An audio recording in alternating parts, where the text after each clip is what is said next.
Okay, tonight is the 6th of September, and this is the 6th night we're talking on the Theragatha. And now we come to verse 892, Anuruddha. Anuruddha is one of the most famous arahants during the Buddha's time. Leaving father and mother, sisters, kinsmen and brothers, abandoning the 5 strands of sensual pleasure, Anuruddha indeed meditates. 893. Attended with song and dance, awakened by cymbals and gongs, he did not thereby attain to purity, delighting in Mara's realm. 894. But crossing over this, delighting in the Buddha's teaching, crossing over all the flood, Anuruddha indeed meditates. 895. Forms, sounds, tastes, smells, and delightful things to touch. Passing over these too, Anuruddha indeed meditates. 896. The sage returned from alms begging alone, without companion, without asavas. Anuruddha seeks rags from a rubbish heap. Stop here for a moment. Anuruddha came from a wealthy family. After becoming a monk, he looks for rags in the rubbish heap. 897. The sage, the thoughtful Anuruddha, without asavas, sifted, took, washed, dyed, and wore the rags from a rubbish heap. 898. The characteristics of one who has great desires is dissatisfied, lives in company, and is conceited, are evil and defiled. 899. But he is mindful, desiring little, satisfied and untroubled, delighting in seclusion, joyful, continually putting forth energy. 900. His characteristics are good, conducive to enlightenment, and he is without asavas. So it is said by the great seer. 901. Knowing my intention, the teacher, unsurpassed in the world, by his supernormal power, approached me with body made of mine. 902. When I had the intention, then he taught me more. The Buddha, delighting in the undiversified, taught me the undiversified. 903. Having learned his Dhamma, I dwelt delighting in his teaching. The 3 knowledges have been obtained. The Buddha's teaching has been done. 904. 55 years have passed since I adopted the sitting position. 25 years have passed since torpor was rooted out. Stop here for a moment. So look, he has practiced this sitting, sleeping, or sitting, resting for 55 years.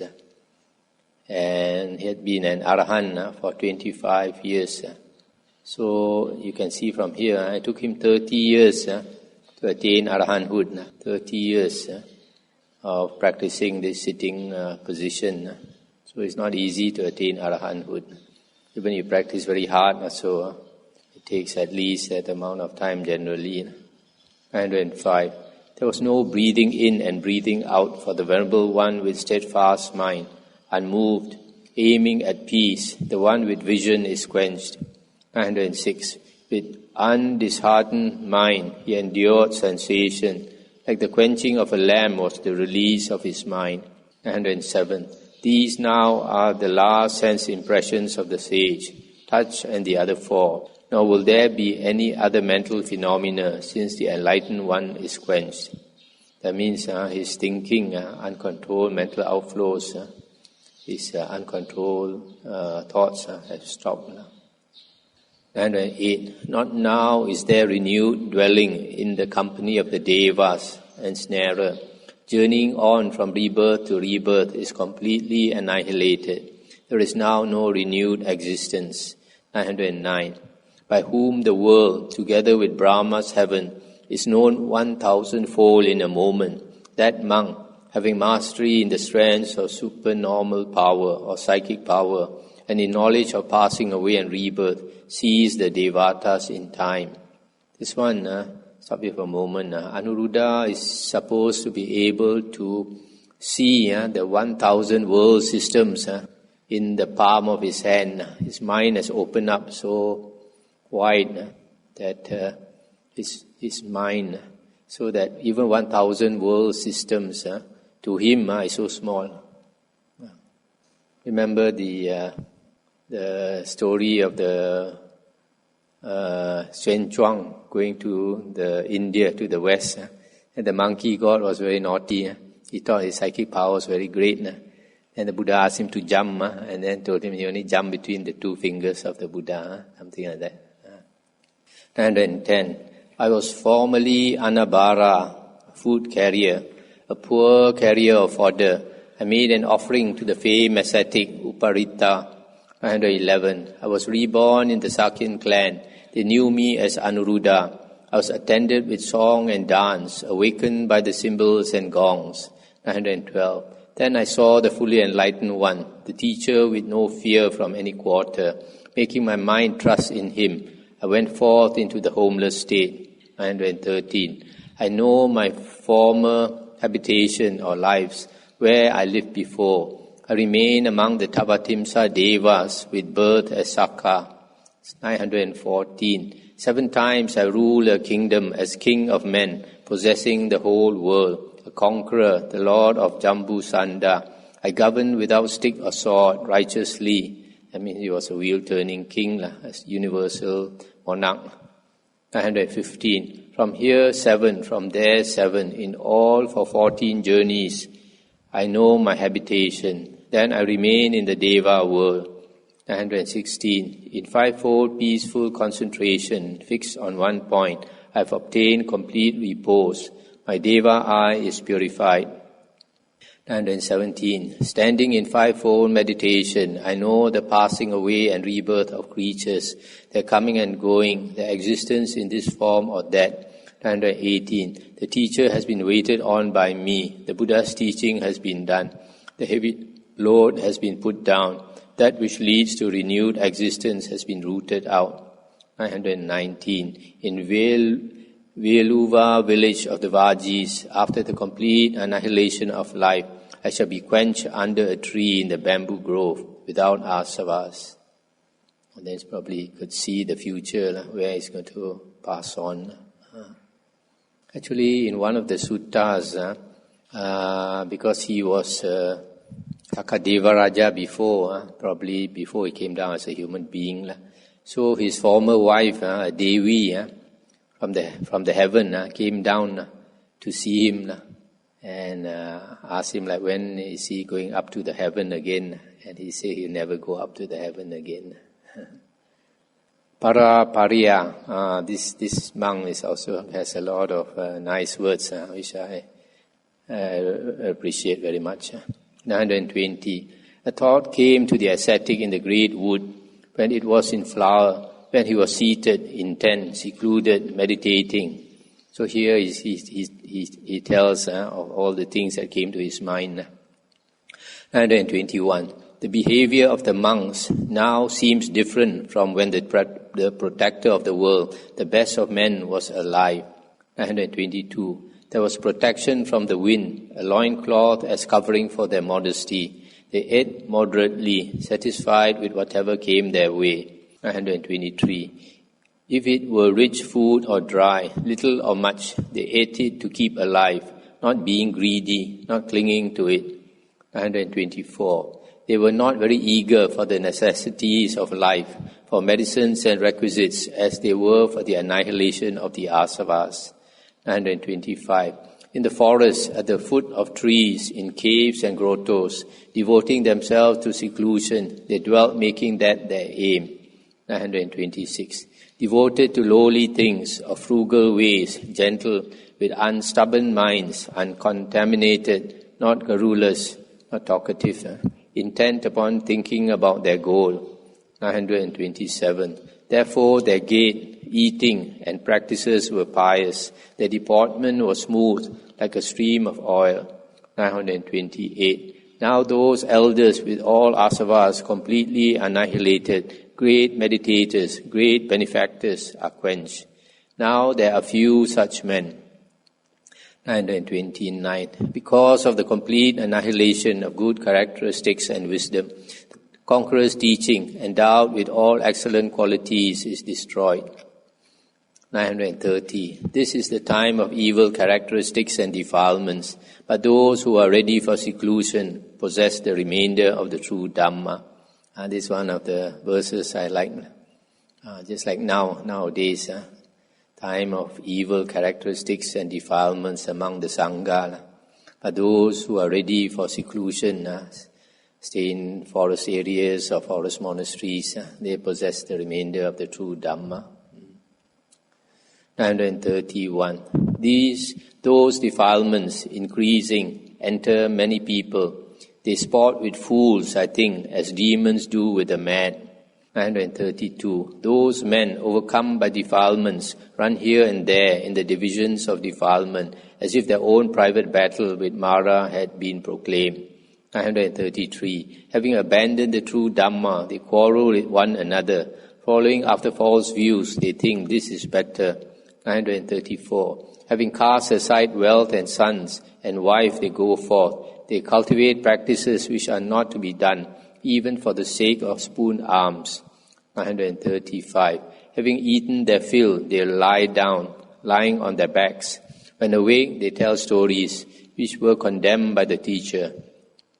936. Thinking highly of all the artisans' crafts, they train themselves in them, not being calm inside. This is the goal of the ascetic state to them. 937. They present clay, oil and powder, water, lodgings and food to householders, desiring more in return. 938. Tooth cleaner and kapita fruit and flowers and food to chew, palatable alms and mangoes and myrobalans they give.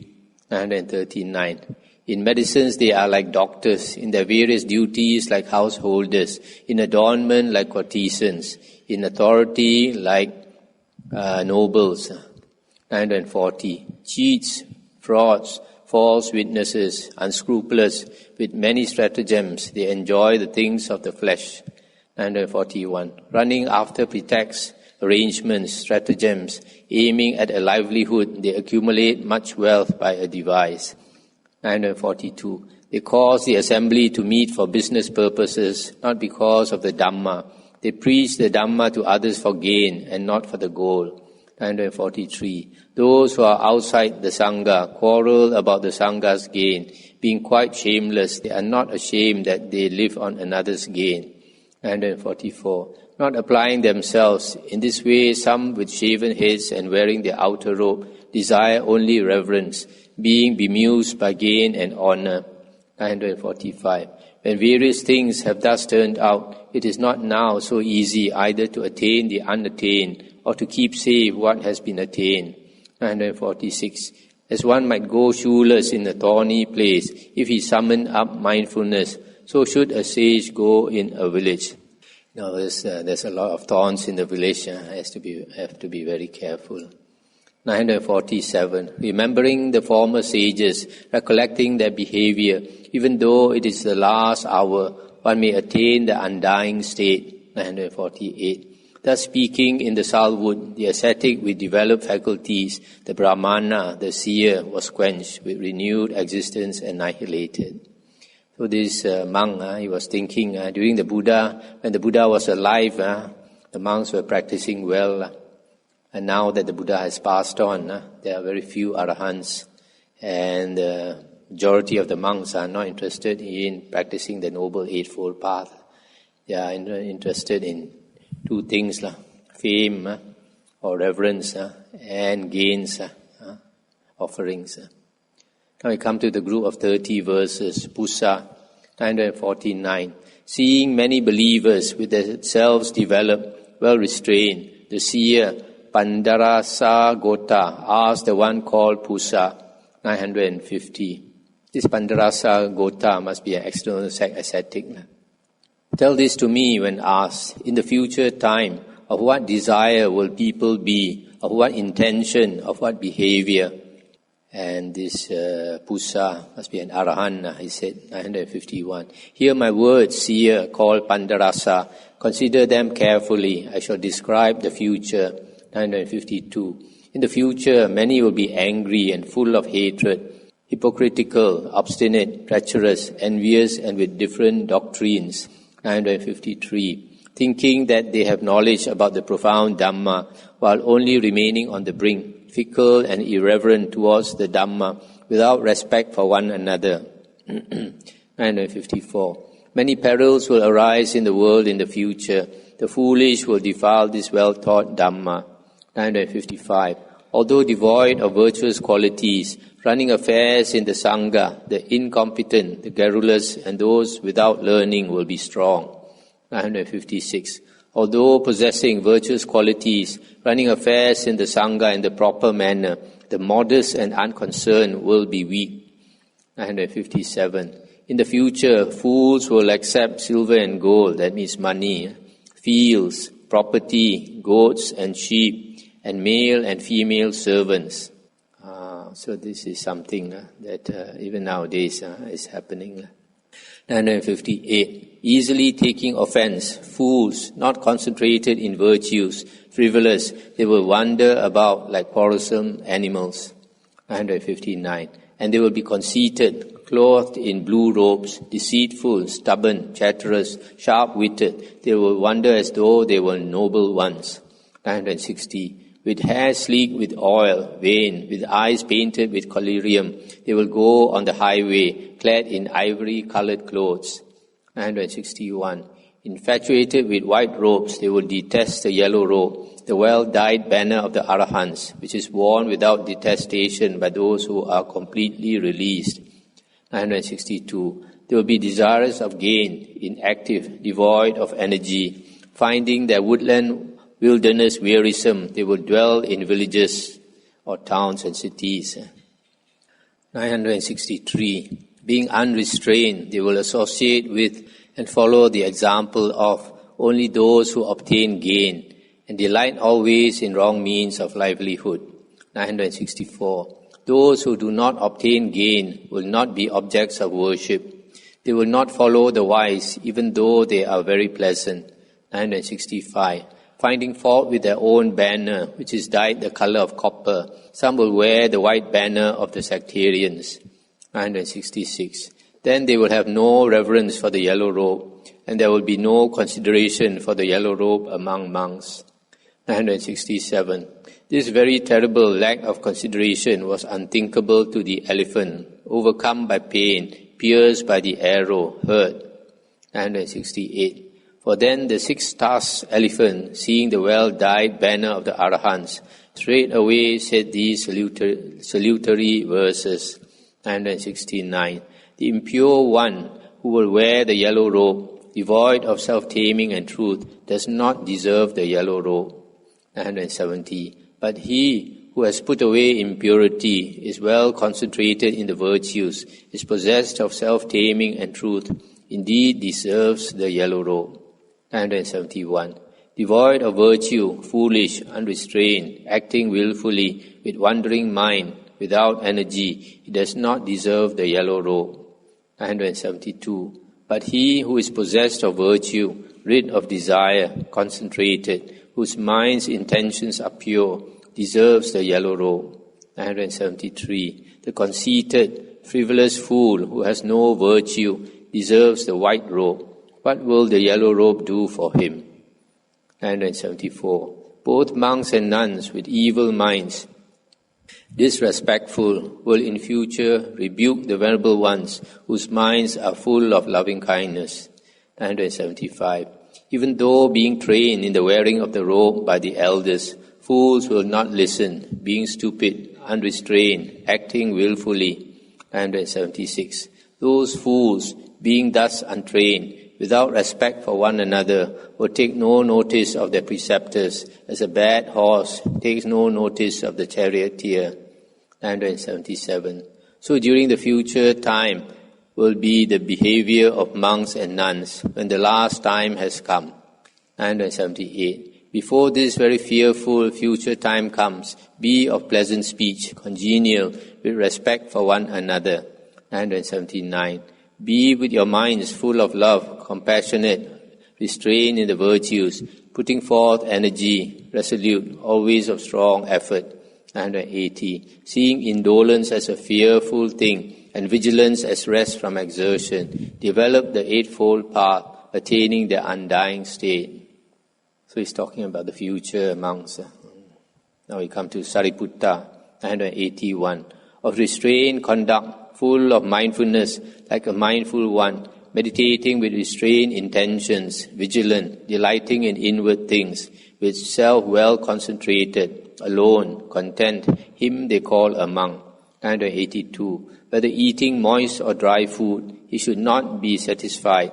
A monk should wander with unfilled belly, eating in moderation, mindful. 983. Leaving 4 or 5 mouthfuls, he should drink water. This is sufficient for the abiding in comfort of a resolute monk.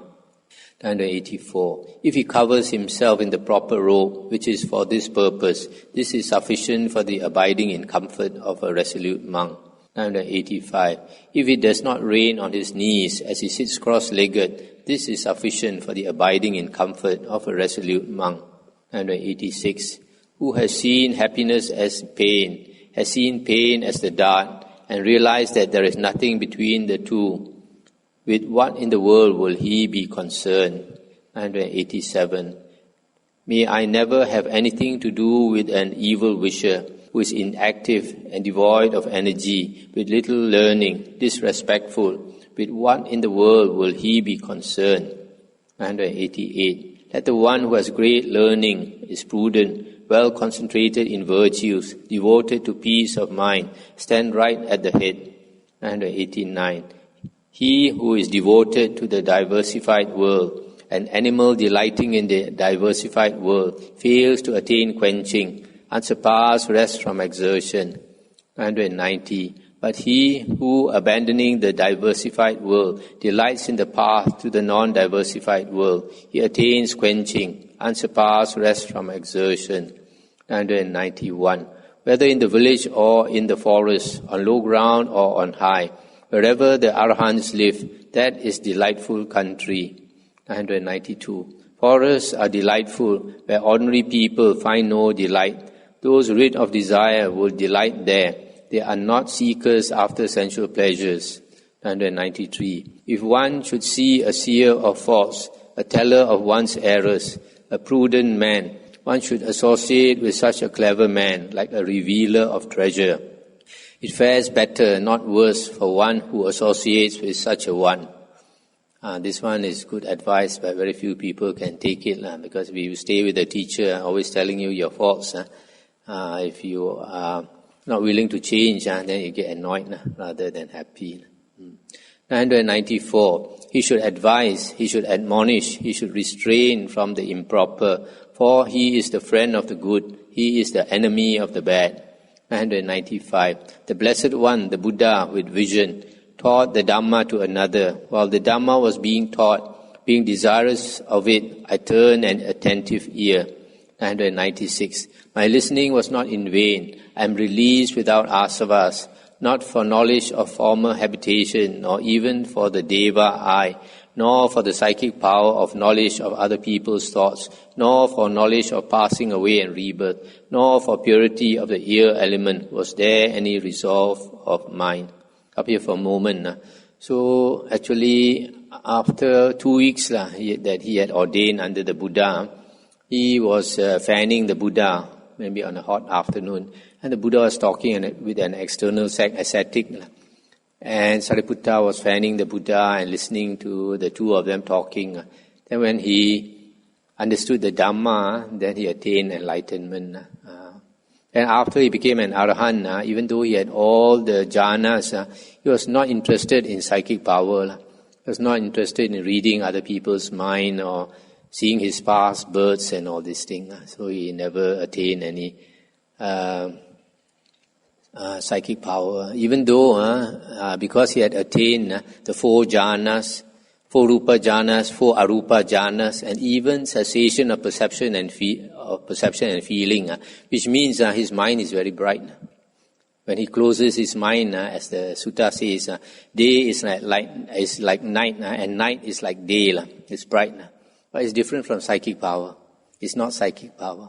That kind of light, you cannot use it to see around you. That's why once he was with this Venerable Mahamoggallana, and they were in the forest together and meditating. And two yakas flew by. And one of them gave a blow on Sariputta's head. Such a huge blow that it seems the mountain also could have split open. But immediately after that, the yaka died. Then Mahamoggallana saw it. Then was concerned, asked Venerable Sariputta, how are you feeling? He said, I'm okay, except that I have a slight headache. So Mahamoggallana praised him. Said, his samadhi is so good that blow would have flattened a mountain or something. And yet he just said he got a slight headache. So when Venerable Sariputta praised him and told him what happened, then he praised Venerable Moggallana in return. Said, Venerable Moggallana's psychic power is so great. He says for himself, even there's a mud sprite. There's a spirit in the mud just in front of him, so he cannot see. He said. Where were we? Okay, 998. Near the foot of a tree with shaven head, clad in an outer robe, the elder Upatissa, supreme in wisdom, truly meditates. His real name, Sariputta, is Upatissa. Sariputta means son of Sari. 999. Having attained to non-reasoning, the disciple of the fully enlightened one is straightway possessed of noble silence. 1000. Just as a rocky mountain is unmoving, well-founded, so a monk, like a mountain, does not tremble after the annihilation of delusion. 1001. To a man who is without sin, always seeking purity, a hair's tip measure of evil seems as if the size of a cloud. And this one, I'll stop here for a moment. If a person is very pure, is very sensitive, anything that he does wrong, he'll be afraid of doing wrong. But a lot of people, because of greed, hatred and delusion, we don't bother with our conscience. But the problem is when a person is dying, all the things that you did wrong, that you didn't think was a big deal, at the moment of dying, they will seem very big. Those are our karmic obstructions. 1002. I do not long for death. I do not long for life. I shall lay down this body attentive and mindful. 1003. I do not long for death. I do not long for life.